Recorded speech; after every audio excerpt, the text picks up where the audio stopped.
Hello beautiful souls, good morning. দেখো সকাল সকাল কত ফুল ফুটেছে।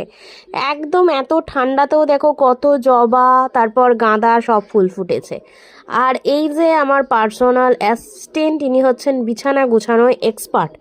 এই যে দেখো কি সুন্দর এত ছোট্ট প্রাণীটা ঘুরে ঘুরে বিছানাটা গোছাচ্ছে। দেখবে কীরকম চোখের পলকে দুটো ব্ল্যাঙ্কেটকে গুছিয়ে একদম বিছানা টিপটপ করে দেবে। দাঁড়াও তোমাদেরকে দেখাই। ও চোখের পলক ফেলতে না ফেলতে বিছানায় বালিশ আর ব্ল্যাঙ্কেট গুছিয়ে দিয়েছে। আর এদিকে চলে এসছে দুয়ারে সবজি। সেই সবজিওয়ালা কাকু কয়েকদিন আসেনি বলে ভীষণ অসুবিধায় পড়েছিলাম। আর এই দেখো নিয়ে নিয়েছি ধনেপাতা, কুমড়ো, গাজর, উচ্ছে, এই এতগুলো তাজা তাজা সবজি মাত্র 50 টাকায়। তারপর এই যে কড়াই এখন ভাজছি নানা রকম সবজি, এদিকে সেদ্ধ করে রেখেছি চাউমিন।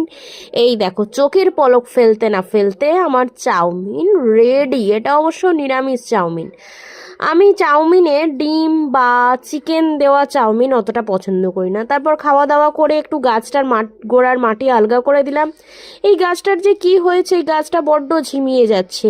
জল দিয়ে জল না দিয়ে রোদে রেখে ছায়ায় রেখে সব দেখলাম, কিন্তু কোনো ফল পাচ্ছি না। তারপর এদিকে রাঁধছি হচ্ছে পালং শাক, বেগুন, গাজর এসব দিয়ে একটা চচ্চড়ি।